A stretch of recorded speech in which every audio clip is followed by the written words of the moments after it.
Labor wins the Dunkley by-election. There was a swing after preferences, but the ALP primary vote was unchanged. It's a relief for the Prime Minister and raises questions about Peter Dutton's strategy of winning the outer suburbs. I'm David Speers. Welcome to Insiders.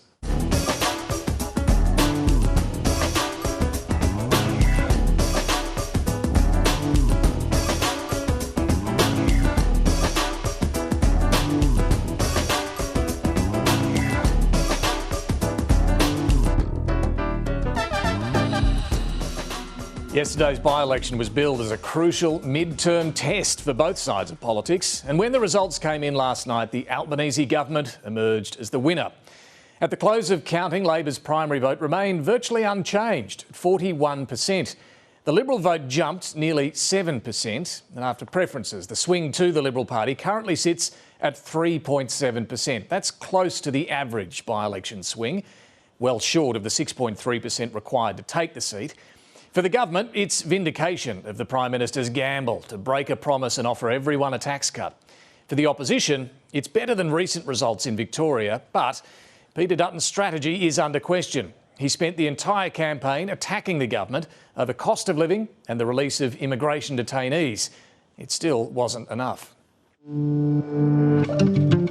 Bombshell out of Victoria Police charging one of those detainees that were released off the back of the High Court ruling. We're about to go to question time. We can expect that to be raised. My question is to the Minister for Immigration. When was the Minister first informed? I was informed of the arrest last evening through appropriate law enforcement channels. Why did the Minister fail to use his powers to seek to re-detain this serial sex offender? My thoughts, and I'm sure all members of this place, are with all victim survivors right now.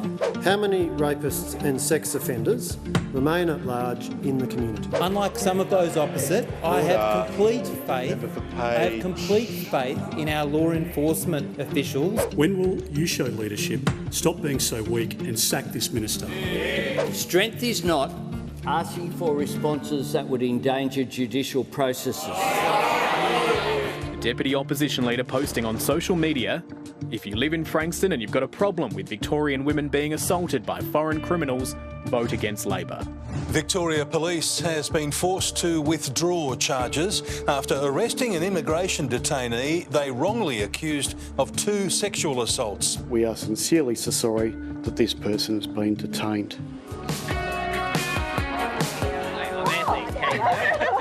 There you go. Just passing, thought I'd drop in. Would you like to meet the Prime Minister? There you go.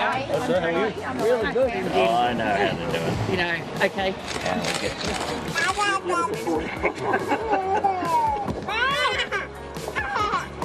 What's going on down there?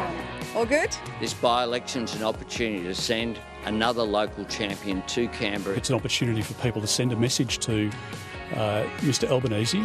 Happy birthday, Albo. Happy birthday. Oh, thank you. What I want for my birthday is obvious today, which is a win for Jodie Belliard. At the moment, that swing is not looking like enough to tip them out. At this stage, we can call Jodie Belliard as the new Labor member for Dunkley.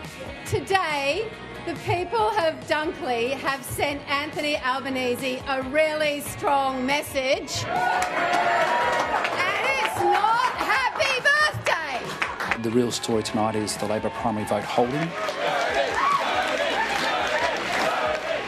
I am Frankston tough. My guest this morning is the Shadow Immigration Minister, Dan Tehan. First, let's check what's making news. The by-election results the main political story. The headline in the Sunday Age, Labor resists Liberal swing to hold seat of Dunkley. In the Sunday Herald Sun, Labor delivers a Dunkley gift. And as for the analysis of the result, David Crowe in the Nine Papers says the outcome was, in a word, average, and there was no proof Peter Dutton has the strategy in the suburbs to clinch the next election. James Campbell in News Corp says the Liberals would be disappointed they couldn't crack a primary vote of 40%, and the result is certain to spark internal debate about the strategy of not doing more to win back the Teal seats. Simon Benson in The Australian says voters have delivered a negative mid-term verdict on Anthony Albanese, and Labor would be unwise to ignore the result. He says the result will at least give the Liberal Party some hope. While Paul Karp in The Guardian says there's something for everyone in the result. Not a disaster for either leader, a typical swing against a government at a by-election. Well, while the Liberals are taking a glass-half-full approach to last night's result, the reality is they lost again. Voters on the right, with no One Nation or Palmer United candidate standing this time, came back to the fold. The Liberals picked up an average by-election swing. Yet for everything Peter Dutton threw at the government, Labor's primary vote didn't budge. The pressure will grow for the opposition to start presenting some alternatives. For Labor, the rejig tax cuts worked, but they won't be remembered forever. The May budget will have to continue the cost of living focus, and Labor will be praying for interest rate cuts later in the year. Let's see what the panel makes of it. I'm joined this week by Niki Savva. Paul Sakkal, welcome to the Insider's Couch to you. And PK, Patricia Karvelas, thank you for backing up after last night's coverage as well. Good to see the coffee's already being drunk. Let's start with what it all means. Niki, what's your read on what this sort of result last night in Dunkley means? Well, first of all, I think there has to be an acceptance by the Liberal Party that they actually lost the seat. A loss is a loss is a loss, and no amount of spin or excuses is going to alter that fact. And I think if the Liberal Party can't win a seat like this at a time like this, at a by-election, when cost of living is high, interest rates are high, inflation is high, then it doesn't augur well. But then to try and turn it around as some kind of victory shows a level of denial and delusion which does not serve them well. And you'll never win an election with denial and delusion. So they've got to change. Paul, is there denial and delusion, do you think, in the Liberal Party? How would you read this result? Well, I think for a normal punter tuning in last night, if they were just watching Susan Lee and Jane Hume kind of look as if they'd won an election, it kind of looks a bit jarring. But I think they do have a leg to stand on when they say that this is a respectable result for them. Labor did really well to brief that 7 or 7.5% was what the expectation was. The real number for average by-elections in government, average swings against government, is about 3.5%, so it's kind of bang on the mark. The Liberal Party internally, their research showed that about a 4% swing was where they needed to be, so they've kind of met expectations. Their last tracking poll had it at about 5%, so they just missed that. But it shows, I mean, to put their argument, it shows they're back in the game in a state where they are barely a professional political party over the last 10 years.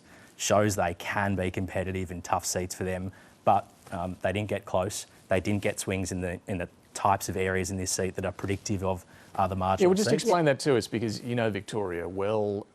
This has been a troubled state for the Liberal Party for a long time at the state and federal level.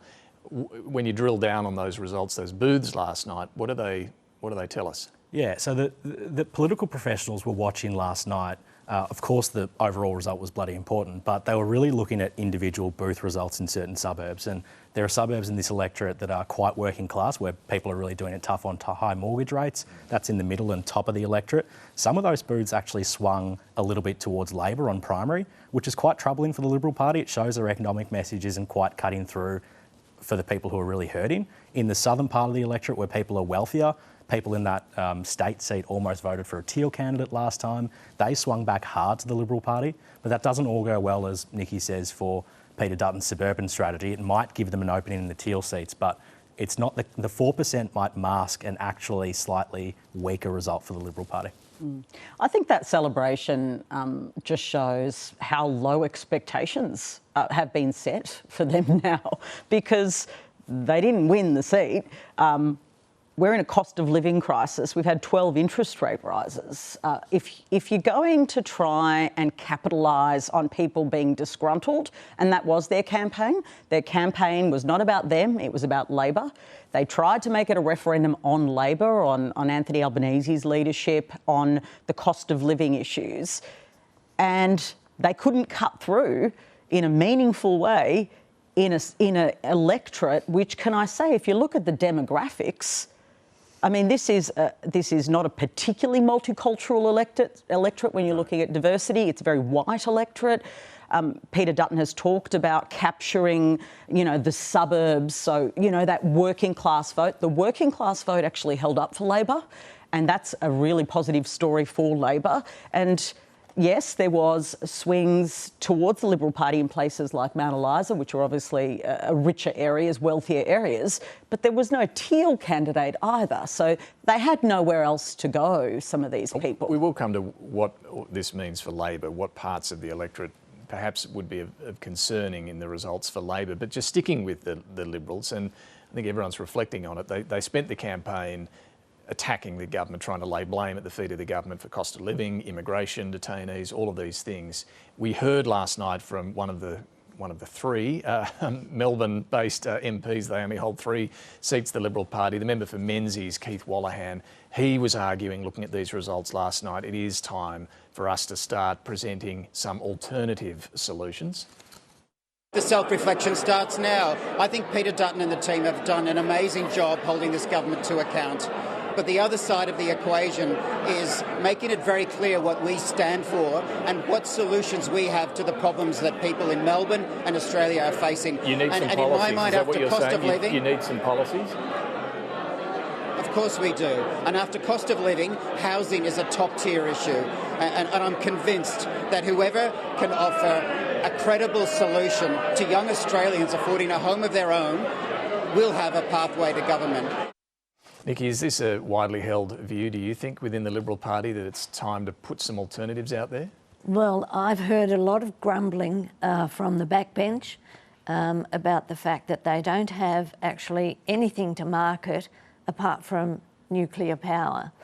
And a lot of the blame is being sheeted home to Angus Taylor for not coming up with a cut-through economic policy. In my opinion, it all has to come from the leader. I think the other place where they went wrong, they had the gift of Parliament sitting for that final week. And opposition is really, in Parliament, that's the platform where they can hold the government to account. And the issue that they chose to go on was detainees. It wasn't cost of living. Cost of living was like an afterthought. And then the whole detainee issue blew up in their faces after the police arrested the wrong man. Worse than that, I mean, Dutton went out there and called for the resignation of the immigration minister, but Susan Lee put out a very disgraceful tweet, which was appalling even before the police blunder, and then after refused to back down from that. And she doubled down on that last night. She doubled down last night. Now, OK, that might have been an issue, but the only issue that mattered in that campaign was cost of living. That's what they should have gone on. But they didn't have anything really to say about it. So, Paul, what flows from this, do you think? Because, as you say, Jane Hume, Susan Lee last night, there was a mood of celebration at their event, despite not winning. Are they seriously going to take this as encouragement that they're on the right track and stick with that strategy, or does something change? Well, there was a lot of texts, we would have all got them from Labor people last night saying this is a perfect result for Labor because it's just enough for Peter Dutton to say, look, they've had a good night, but it's not enough for people like Keith Wallahan to start agitating from the backbench for change. So it keeps Dutton in a stable position. And he has no leadership. There's no leadership tension towards him at all. But what it does mean, I think, is they've got a reshuffle come in, which has been long delayed. They're going to do that in the next couple of weeks before Parliament comes back. The next 2 weeks? Yeah. So this is dating back to Stuart Roberts' departure, which was in May. So it's been so long. It's taken a ridiculous amount of time, and like the chatter every time they're in Parliament, MPs just gossip about it. It's crazy. They're finally going to fill that Assistant Treasurer spot, but it's going to be a very minor reshuffle. There's not going to be much change. But I think what this will heighten is the chatter around Angus Taylor, as you say, Niki. There's a lot of discontent towards Angus that's gone from just rumblings to quite senior people in the coalition now saying we're not cutting through on the economy. These are his own shadow cabinet colleagues. Andrew Carswell, who's Scott Morrison's former media chief, wrote a really interesting column last week where he said the opposition is just not talking about the economy. What are they doing? Susan Lee is also under significant pressure internally.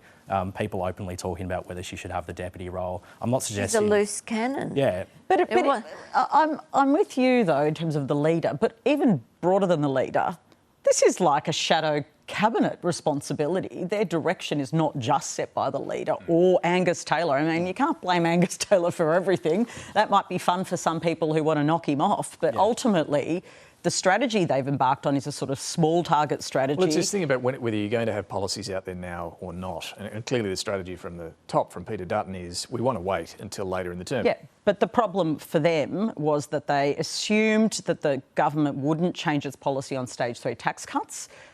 I believe that a significant part of last night's story was that Labor changed those tax cuts, gave a big boost to people who were struggling. I do think that message cut through. The Prime Minister, I think, had said, oh, I don't know if everyone knows. Oh, yeah, they do on that one. You know, we talk about people's consumption of the news. People know about the tax cut. They know they're about to get, in the middle of the year, more than they were owed. And so Labor was back in the economic discussion, absolutely. What was the coalition saying? They had all of these different positions. They were going to roll it back and then they were ultimately waved it through. They're talking about aspiration. There is no policy. Just on the tax cuts, I think you're totally right. The Liberal Party's tracking poll was moving in the right direction towards them, and then the tax cut decision just plateaued their swing for about 2 weeks. I think it had a tangible effect. So what about the messages for the government last night? Because there were swings against Labor in some parts of the seat. Yes, overall their primary vote held steady, but they can't ignore where the swings happened and why. I don't think this is going to change what they were planning to already do in the budget and beyond, but it reinforces, doesn't it, Niki, that they can't just pretend these tax cuts are enough. On cost of living, they're going to have to keep focused on helping people. Yeah, well, look, there's no doubt that without the tax cuts, they would have been in a much worse position. But that doesn't mean that can be the end of the story, and it doesn't mean really that the result was a vindication. OK, it wasn't a huge swing, but it wasn't nothing. And I think it would be folly for the government not to learn the messages from that 4% swing.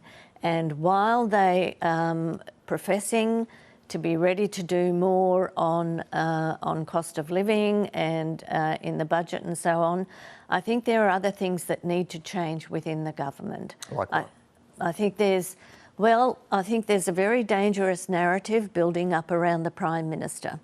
And, you know... What do you mean by that? All the celebrity stuff and, you know, not looking as if he's throwing body and soul into fixing cost of living. So I think...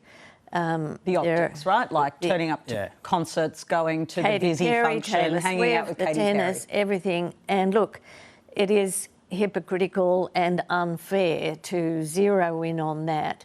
But at a time when all these things are going on, when people are finding it so tough, then I don't think he can afford to look as if he's not really on the job all day, every day. And on policy, there are some big things going on. We spoke last week to Jason Clare about the big changes on higher education and school education. That's all going to take money. Aged care reform is coming pretty soon as well. But perhaps more immediately, they've got to make a call on this vehicle emissions standard that Peter Dutton brands a ute tax. It's very hard to know just how much that resonated in Dunkley, but you can see Labor some of them are a bit nervous about this. Are they going to have to tweak this policy, dial down the level of ambition when it comes to the time frame for implementation is something they will have to look at. I've spoken to people in the Labor campaign who say that it did resonate. Was it the most overwhelming issue? No. But I think in a place like Dunkley, where your car is your universe, because how else do you get around? I mean, have you seen public transport? It's proved a little bit. And it's your job. It is. It's really important. So it did cut through. There is a critique from some that perhaps they have really not been on the front foot to try and douse this scare campaign that the Liberal Party has been running. And I suspect that, Peter Dutton will absolutely throw everything into this one because they are getting some traction. And the timing was... Labor people in Victoria were kind of perplexed by the timing. They announced it shortly before the by-election. Chris Bowen announced it, and then outside of question time, responses to questions, Chris Bowen kind of vacated the field. As you say, they didn't do much to front foot it. So maybe that's another sign of the kind of PMO centralised strategy in this government not being quite as organised as it should be. The PMO sharpened up a lot. They put some serious hard heads in there. They hope to have a better year, but maybe that's another example of just centralised decision making not working in this government. And why release it at that time, right in the middle of the by-election? Why not wait just a couple of weeks? Would it have made all that much difference? I don't And let's be clear, there are some very good reasons for this policy, right? When they make the comparison that it's us and Russia, it's a little, you kind of go, whoa, it's not a country you want to be compared to. I just think that the blowback from some of the car makers, Toyota weighing in this week as well, does make it difficult for the government. So it does, and so they need to pour everything into getting it right. They've left room. This is a proposal. We're not at the legislation phase. They've left room to tweak, so we'll see what happens there. Time now to hear from the Shadow Immigration Minister, Dan Tehan. He is one of the Liberal Party's most senior figures in Victoria. I spoke to him just a short time ago. Dan Tehan, welcome to the program. Great to be with you, David. So, in all honesty, was this result in Dunkley good enough for the Liberals? It was. It was a very good result for the Liberal Party. We've seen a swing of about 3.75%, which in a first term of a government, the average is about 1.5%. For by-elections normally, it's about 3.5%. So this was a very good win. We had a great local candidate. We campaigned well. And I must say the feeling last night, especially for the Victorian Liberal Party, was that we're back and we'll be able to make it very, very competitive here in Victoria at the next federal election. And obviously nationally, if we could get a swing of 3.75% at the next general election, that puts Anthony Albanese in the Labor government into minority government, or possibly could put us back in power. So I think overall it was a very, very good outcome for the Liberal Party. But the Labor primary vote didn't budge, despite everything you threw at them over cost of living, the so-called ute tax, immigration detainees. Why do you think Labor's vote held up? Well, it's very interesting. There's a couple of things here. The Labor primary vote didn't budge, but there's two considerations. First of all, you've got to remember the Labor primary vote at the last election was the lowest since the Depression. So they are at an incredibly low base. So I don't think they can. It went up in Dunkley, though.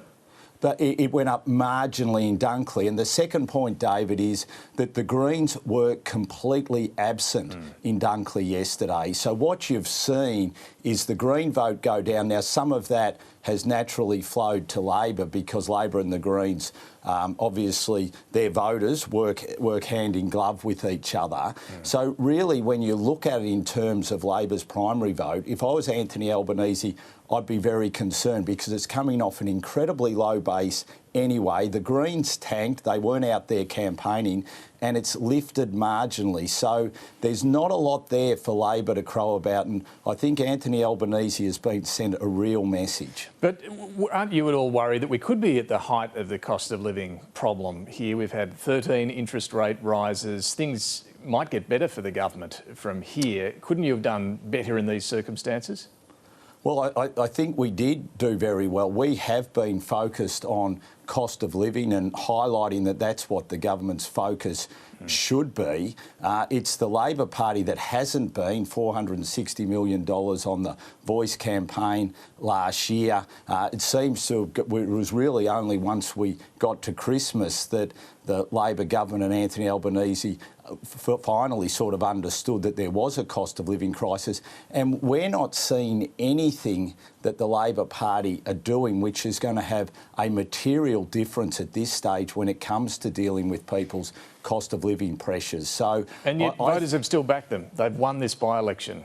You haven't. Well, yes, I mean, look, you've got to remember a couple of things as well. Peter Murphy, who right across the parliament was widely regarded as a very, very decent person, someone who represented her electorate very well. So it was very, very sad and tragic circumstances that we had that by-election, and that feeling was still there on the ground. So you had that, but also you've had a 3.75% swing against the government. Now, that is sending Anthony Albanese a message. And if he doesn't think that, and he still wants to go to Katy Perry and Taylor Swift concerts and wants to continue to travel overseas constantly, get his Republic minister to start laying the groundwork for a Republic referendum, well, then he can go for it. Isn't there a message? It won't worry us. Isn't there a pretty simple message for the Liberals here too? You need to win seats in Victoria, and you're still not. Well, of course we need to win seats in Victoria, but I can tell you on that result, when it comes to Dunkley at the general election, when it comes to McEwen at the general election, when it comes to Aston at the general election, we are riding with a chance, and well, you just that'll lost. be our focus. How does that tell you that you're going to win the seat next time? Well, because if we can keep taking the attack up to the government, keep unified like we are, roll out policies between now and the next general election, we will be very, very competitive. Well, just on that, do you need now to start releasing more policy alternatives? Of course, and that's what we will do. And I'll quote the Prime Minister's words ahead of the last election, and there's not a lot that he says that I'd agree with, but there is one thing, and that is when it comes to elections, you've got to be kicking with the wind in the last quarter, and that's what we'll be doing in terms of rolling out policies. We've obviously got a budget coming up in May. We've got to see what sort of mess they make with that, and then we've got to put our plans in place. And we know we've got to do that, and we've been doing that work. We've been working incredibly hard, and we've been staying unified. And for a first-term opposition, that's what you need to be doing to be competitive at the next election. And I'll come back to that, but what about this argument over whether going for the outer suburbs is the best strategy, or should you be doing more to try and win back those Teal seats? What do you think? Well, the strategy has always been to win enough seats to form government. That's what you need to be doing, and that's what our strategy is. And but are you going to rethink the idea that the Teals don't matter so much at this election? Well, we've always had the view that every seat is important, and we saw in 2022 that there were seats that were lost, there were seats that were won, that, you look at now and you'd say, oh, well, no one was predicting that would be the outcome. So we will be focusing everywhere we can to win seats, whether that be in the Teal seats or whether that be in the outer suburbs and the regions. And our policies will be directed at doing that. I mean, so what have you done about the Teal seats? Is there anything you've done to appeal to those lost voters? Absolutely. They're feeling the cost of living pressures like anyone else is. The cost of living pressures are being felt right across the nation. And so as we develop policies, they will understand that we are providing a real alternative. If you look at those 13 So when are we going to see those policies, though? Well, you'll see them as in the lead up to the election. As I've said, David, we've got to understand where the government has got us at.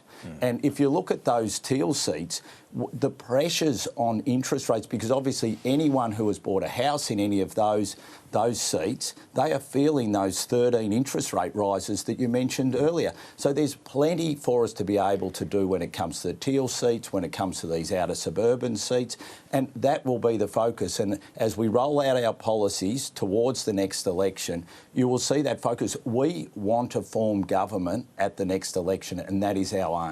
Let me ask you about some of your policy positions, at least in the broad, in your own immigration portfolio. What should Australia's migration intake be? Well, I can tell you what it shouldn't be. It shouldn't be as high as what it is today. So what should it be? Well, obviously we've got to wait and see, and we will announce that in the lead up to the next election. We've got to wait and see what it is under this government, so then we can work out, OK, what we need to do. But I can tell you what's too high. 1.6 million people coming into this country over 4 years. To give your viewers an idea of that, that is the population of the City of Adelaide. When we have a housing crisis, when we have a rental crisis, when people can't get in to see a doctor, when we're seeing cuts in our infrastructure, so the roads aren't being built to deal with that population. That is too high. I went to the press club not long after the last election and said that what we need is a proper plan when it comes to immigration and set out what that should look like. So if now, what we've seen from Labor is a complete mess when it comes to immigration, whether it be dealing with the detainees, whether it be this 1.6 million people coming in without a plan. It's a complete mess. So just sticking that, if 1.6 million over 4 years is too many, what is appropriate? Oh, well, we will announce all that in the lead up to the next election. Obviously, but the Labor government how can you say has 1.6 million's too many? If you look, is 1.5 million okay? No, look, I said to you 1.5 isn't okay, but we will 1.4, announce all this. Oh, you're not going to get my immigration policy announced to you today, but I can tell your viewers we view it as too high, and I can tell you we will announce our immigration policy ahead of the next election. Because Peter Dutton only 18 months ago said we do need an increase in the migration numbers. So you're now saying it needs to decrease. Well, no one thought that the Labor Party would say that 1.6 million people without a plan should be coming into this country over the next 4 years. That is the size of the city of Adelaide. Well, a lot of this is driven infrastructure spending. A lot of this is driven by the international student intake, and it was only a couple of years ago that you, as Trade Minister, were announcing a strategy for international education. You said it would support the rapid return of international students when borders open again. Did you misjudge that one? No, because we'd been through COVID. The borders had been closed. Of course, we wanted international students back. A rapid return of students. Because we didn't have any. We didn't have any. But no one thought that we would get the numbers, over 1 million in 1 year coming back, that we've seen. And this is the problem. As I said out in the press club when I became the Shadow Immigration Minister, you've got to have a plan. There is no plan whatsoever. All they did was say, we're going to let in as many as we possibly can. Now they're rushing and panicking, trying to shut down and hose down the amount that are coming in. So that's not a plan, that's a mess. How many students should we take in? And did you ever have an idea as Minister what the number should be, or were you just opening up the doors and seeing what happened? No, not at all. We had a very good idea as to what we wanted to see, and what we wanted to make sure in particular that it was planned, that it was done appropriately, and that you get it back to levels which are sustainable. And, you know, understanding that you have to be able to deal with housing, understand you have to be able to deal with rents. Now, rental vacancies at the moment are at that lowest levels ever. It's driving up rents. That's adding to inflation. I mean, Labor Party have made a mess of immigration. So will you reduce that intake of foreign students? What the intake of foreign students does need to be reduced, absolutely. To what? That's what the government is trying to do. Well, we've got to wait and see. Obviously, there's a lot of conditions that you've got to look at. There's a lot of policies that the Labor Party have now, in a very knee-jerk reaction, put in place. We've got to see what happens there. But, David, I guarantee you, one thing I can guarantee your viewers, there'll be an immigration policy that will be announced before the next election, and it will be very different to Labor's immigration policy. And do you want a bigger or a smaller population? What I've said is we don't want Labor's big Australia. Labor are pursuing a big Australia. So you want a smaller population? What we want is a better Australia, and we will announce what our better Australia will look like in the lead up to the next election. You can tell me whether you want a bigger or a smaller Australia. Well, what I can tell you is immigration is too high in this nation. 1.6 million over 4 years is too high, and there is no plan to what's occurring with immigration. We think that that number is far too high, and we will announce our policy in the lead up to the next election. OK, let's turn just quickly to the former immigration detainees released after the High Court ruling last year. Peter Dutton says if you were in government, they'd all be behind bars. How exactly would you have kept them locked up? Well, we wouldn't have led to the situation where the High Court has made the ruling that it did. And there are a number of things... How would you have stopped the High Court making a ruling? Well, because to start with, the agreed statement of facts last May that the government agreed to, we very much might have had a very different approach to that agreed statement of facts, which led to the High Court making its decision. There were 3 very important discussions with the legal counsel in the Department of Home Affairs where the Minister for Immigration didn't even bother to turn up to. And one of them, he was at a Voice rally earlier that morning in Canberra, Parliament was sitting, and then he didn't turn up. You reckon that would have changed the High Court's decision? Well, you never know what your legal case that you put... we are where we are. So what would you do? Where we are what would you do now? We're in a mess. Can you lock them back up? Well, we put a preventative detention regime in place. Now, has that preventative detention regime been used? No, it hasn't. And we know that there are 37 sex offenders, including child sex offenders, 7 murderers out in the community, and yet no preventative detention order has been used to keep the community additionally safe. Is that regime tough enough? Well, let's wait and see. I mean, we haven't seen the government... Does it need to be stronger? Well, if it needs to be stronger if the government can't use it, and we would work with the government to make it stronger, but they haven't used it. The hopeless and hapless immigration minister, having got us in this situation, won't even use the preventative detention order. And that's, I mean, the Australian community are worried. 7 murderers, 37 sex offenders, and he hasn't even used it. And the sad reality is, and we know this from the data, that there will be reoffending. So they need to be acting and acting quickly. But can you lock them all back up?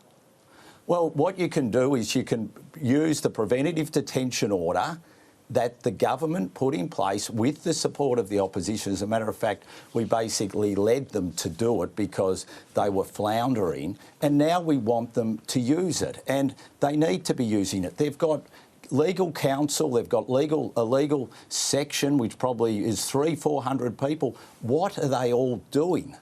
Let's see them get to work. I mean, we had that situation last week where, you know, the Victorian Police thought one of them had reoffended. Now, that should be a wake-up call to Andrew Giles to get going and get moving on this. Yeah, well, Victorian Police were wrong. They apologised for wrongly charging that man. You weren't there in Parliament on the day, but was that a bit embarrassing for your colleagues who ripped into the government over a wrongful arrest?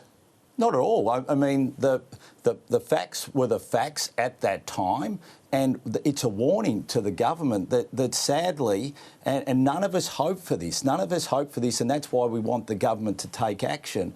But it is likely we're going to see reoffending unless they're keeping the community safe. But on the specifics, do you need to be a bit more careful when matters are still before the court, just in case police have got the wrong guy? Well, I mean, Victoria Police had arrested this person. They'd come out and they'd made a statement.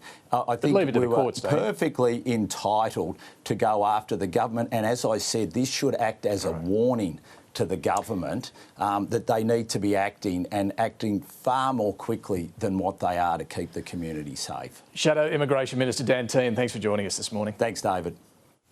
All right, back to our panel, Niki Savva, Paul Sakkal and Patricia Karvelas. Just to pick up on the comments there from Dan Tehan, clearly a lot of policy areas we're going to see closer to the election, whether it's the migration intake, foreign student numbers, whether they're going to change the preventative detention regime, all of these things. But the result itself, Niki, a very, very good outcome for the Liberals. Dan Tehan, right on message this morning. Delusional. It should have been a much higher swing to the Liberal Party, given everything that was happening. And if they're satisfied with a swing of less than 4%, then I think that's crazy. Going into the by-election, even Labor was thinking that there was a possibility that they could lose because it was so tight. So they were expecting a much higher swing. Now, the question is, why didn't that happen? And how can you possibly be satisfied as a politician with losing? I mean, your whole point of being is to win. And if you don't have the sort of policies or the sort of campaign that can deliver you victory in a by-election when things are so bad, then it doesn't augur well for a federal election. Especially if things, as you pointed out, look like they will start to improve. I mean, you know, obviously, you're right, this has been the toughest period. As the numbers shift, and they will, that's absolutely on the cards. We could see interest rate cuts by the end of the year. What position does that put them in? You'd think this was the sort of moment to seize on the possibility. You asked him about the strategy, the suburban seat strategy and the teal seats, and he said also that they still have a strategy to gather enough seats to win government.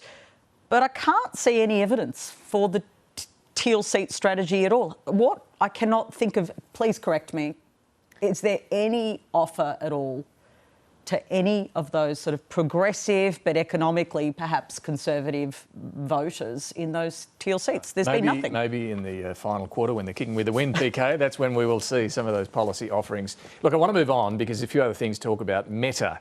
Australian media companies are back at war with the tech giant, the tech behemoth. This is a company worth nearly $2 trillion Australian dollars, owns Facebook and so on. So it's had this 3-year deal that Josh Frydenberg as Treasurer negotiated, where they've been paying, along with Google, hundreds of millions of dollars. I think for Meta's part, it's probably around 70 million to Australian media companies for the journalism, the content that they then put on their platform and monetise.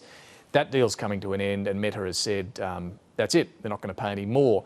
Media companies, including the ABC, that receive funds under this, are outraged. So is the government.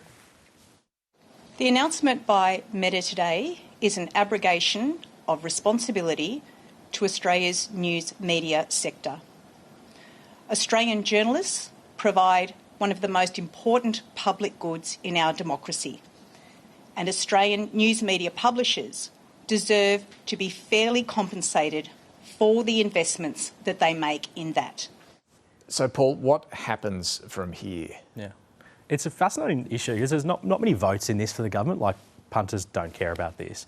But you've got hugely powerful stakeholders like News Corp 9, which owns the newspapers I work for, who are extremely invested in getting an outcome here. Albanese spoke on this on Friday. He made a point of being very strong. Albo's enjoyed a good relationship with News Corp over his career. He's got a personal relationship with Lachlan Murdoch.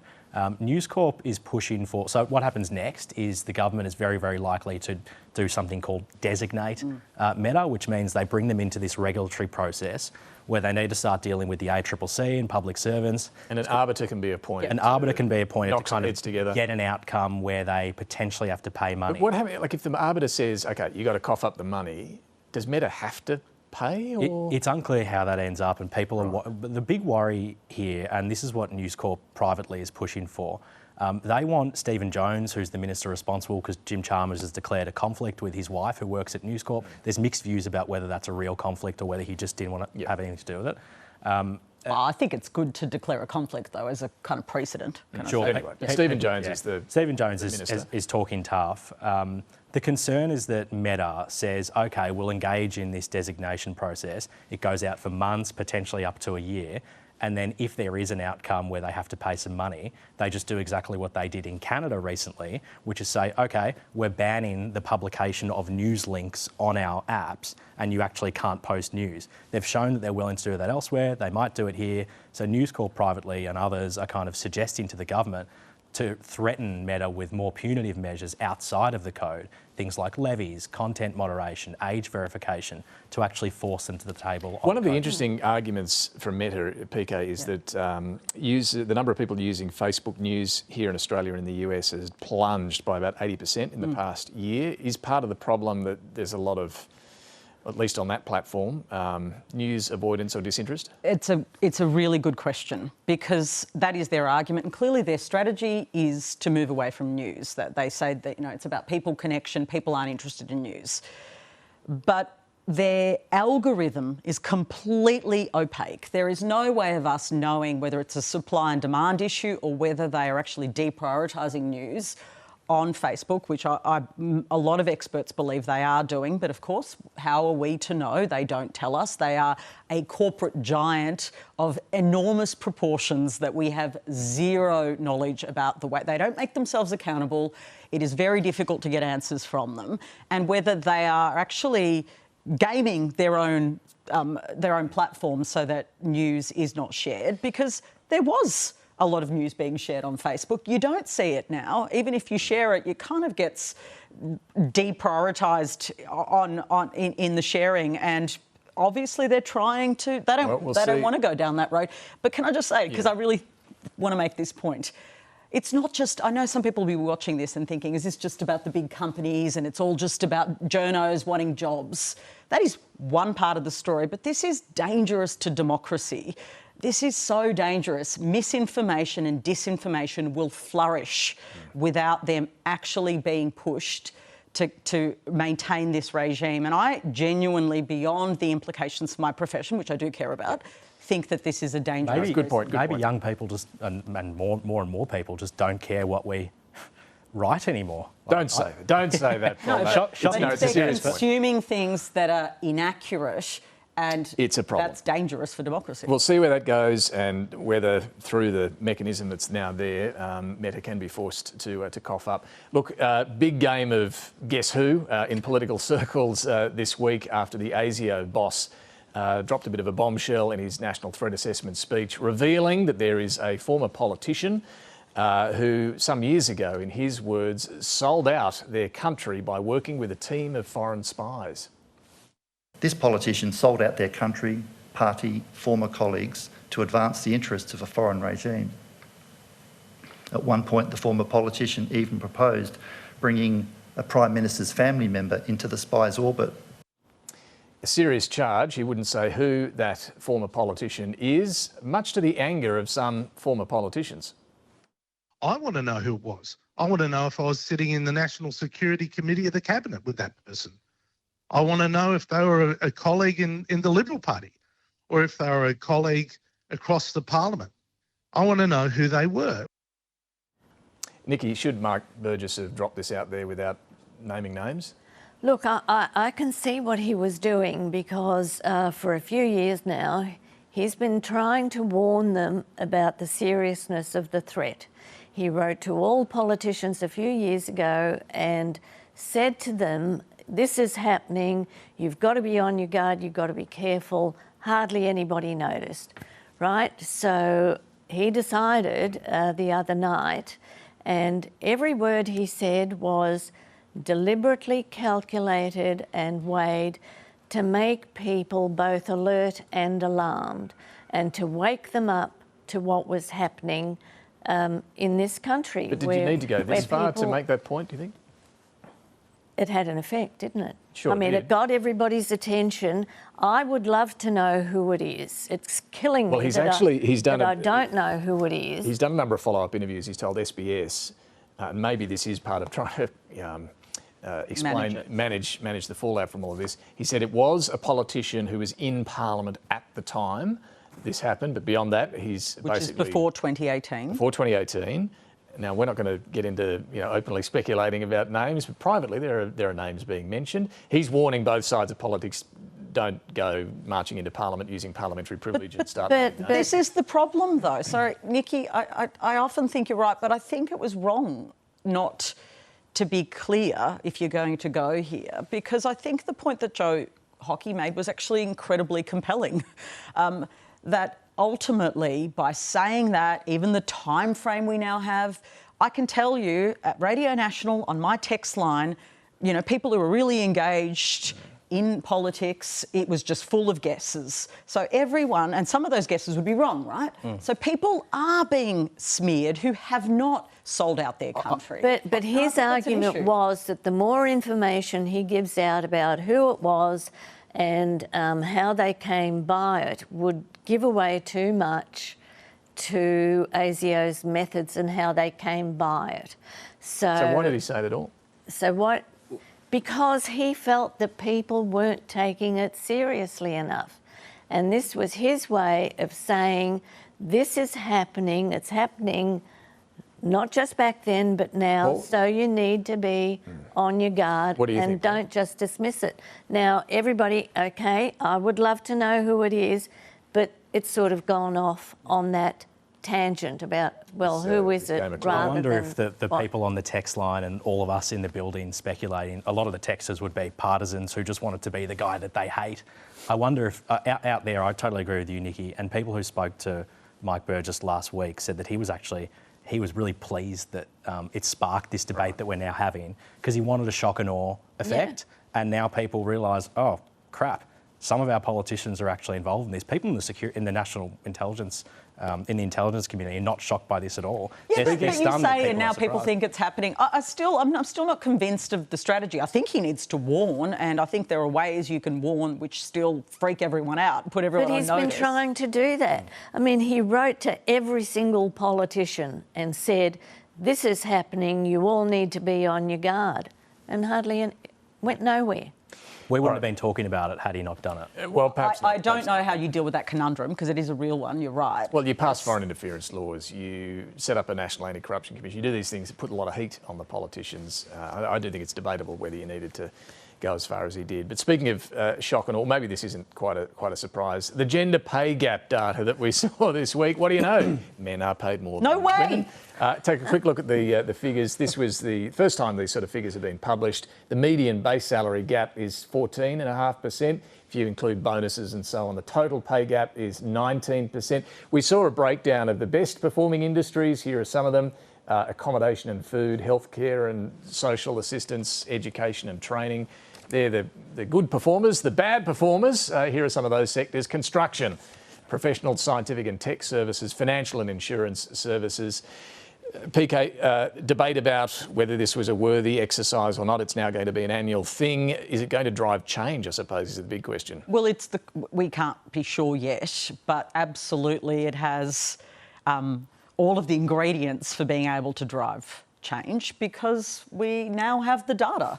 And so how embarrassing would it be to be one of those big banks, and then the next time the data is published, the data is the same, and everyone talks about how, you know, you've got a gender problem in your institution where you're trying to build trust. It does focus the attention of the people in charge. The idea, I suppose, is that workers can go to their boss and say, hang on, I can see our company's no good. What are we doing to lift the game? Yeah, exactly. And look, you can sit there and do nothing and nothing changes. The culture doesn't change and women don't get a better deal. So if you want to, go down that track like some of the Conservative commentators have been doing, I think that's pointless. You have to draw people's attention to the problem and then hope that people take it seriously enough to do something about it. Nothing wrong with a bit of data. Can I just make one little point about Matt Canavan? He attacked the numbers, right, and the publishing of them. Susan Lee, who we were a bit critical about before, she came on my show and kind of smacked that down. She did, I heard that. So there is a bipartisan support for publishing the numbers. Just wanted to quickly mention tomorrow the ASEAN Australia Special Summit begins in Melbourne. It's going to be over the next few days. Pretty big deal. And look, Southeast Asia matters a lot more than the attention we often give it. We focus a lot on China. If you want to find out more about that summit, what it's about, what Australia needs to get out of it, why it's important, I had a chat with Gary Quinlan. He's an esteemed former diplomat, former ambassador to Indonesia and High Commissioner to Singapore and Australian Permanent Representative to the UN. That's for our podcast, Insiders on Background. You can find it with the QR codes there on the left one, the ABC Listen app, and iView on the right. All right, our panel, Patricia Karvelas, Paul Sakkal and Niki Savva. We'll be back very shortly with some final observations. Time now, though, for Mike Bowers and Talking Pictures.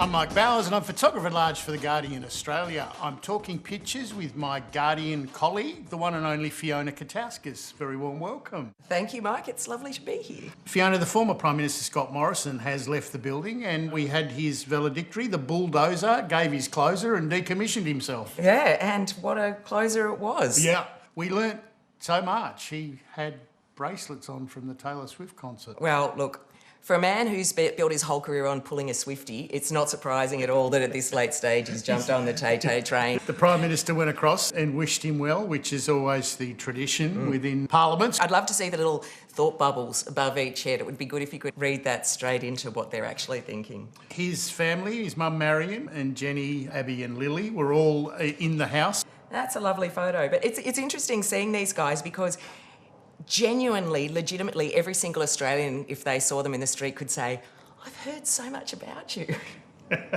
He escorted them out and bowed and walked out, and we thought that was the end, but he did come back in later in the day. That's another thing. Brett Leatherbridge's leaky legacy. He's got Scott Morrison holding the hose, but it's a very holy hose with France, COVID, bushfires and ministries leaking out. This is cartoonist licence, obviously, because he was famous for not holding it. Yeah. Beautiful Matt Golding, who's got the bulldozer here tackling the Parliament. Oh, he bulldozed our hearts, didn't he? Parliament or democracy here is going, no, I'm taking my flagpole and going home. That's right. I love the little characterisation of Parliament standing up like that. It's beautifully done. Fiona, there was a by-election in the seat of Dunkley, but it wasn't a by-election as the government managed to hold onto the seat. Polls had shown it was very close right up to the end, but the government held on. There has been a massive campaign of disinformation going on. There has. So I've got an Advance Australia guy here. If this scare campaign doesn't work for you, we've got plenty more. So they've got Labor-loving rapist refugees on the loose. You tax! You tax! You tax! Your way of life is under attack, which is just kind of a nice generalised one. Woke! It's just like, the wokeness is on the rise. I spy with my traitorous eye something. Was it you? No.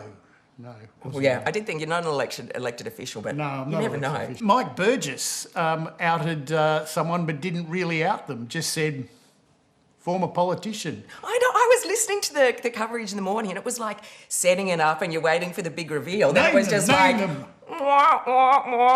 Lovely Mark Knight. Mike Burgess walking out of Parliament with the stocks here and don't think I haven't considered it. They're rotten tomatoes. Joe Hockey here is playing a game of guess who the foreign asset is, and the official here is saying, what if you start by ruling out all those already recruited by the US and see who's left? Well, nice point, David Pope. I love how he's still got Joe Hockey. He's never going to lose the cigar, is he? No. David Rowe seems to think that Mike Burgess is in an episode of The Masked MP, an ASIO production. Oh, I would tune in. I'm not a reality TV show, I would tune in. Just when you thought we'd reach peak silly for February, out comes Bob Catter and Andrew Wilkie with Hold My Beer as they dressed up in inflatable pig suits this week to bring attention to the duopoly that is our supermarkets. They say a picture paints 1,000 words, but this just painted 3, which started with WTF. You know, it was perfect. Fiona, it's been a great pleasure unpicking the events this week. I'll let you do the honours. Oh, thanks, Mike, and back to you, David. Thank you, Fiona. Thank you, Mike. Time for some final observations. Very quick one from me. There's a bunch of birthdays this weekend. The Prime Minister, Anthony Green, last night, and my nan, who's turning 103. So a very happy birthday. Hope you're watching. I'll give you a call after the show. PK. That's 103. That's incredible. Still doing well. Happy birthday, Nan. Peter Murphy, of course, is the reason we had the by-election. Her death at the end of last year, devastating for lots of people who knew her. One of the things she was most passionate about was sports, getting rid of sports gambling. Yep. Big report. The government has not responded, I think, after last night. And there is an absolute onus on them to deliver on this, and they need to take on the big gambling companies. I think there is a community need, but, you can't just... talk about Peter Murphy, as they have been, without delivering on the things she cared about most. Big month for Liberal Party pre-selections. Scott Morrison's seat is tomorrow. Carmelo Pesce, the former mayor, was seen as a front-runner for a long time. There's concerns about his business background and his business and how it links to his time on council. Simon Kennedy, who's a kind of new entrant, might win that, but it will be tight. Goldstein and Kooyong are both this month as well. Tim Wilson is almost certain to come back in Goldstein, and Amelia Hamer is very likely to win in Kooyong. All right, Niki. Stole half mine. Oh, my God. Proves we don't workshop this. But with the Scott Morrison seat pre-selection, there is one woman running who Scott Morrison actually encouraged to run. She is very well qualified. She has front bench potential. But the factions in their wisdom decided to support another bloke who had actually failed to win a seat at the last election.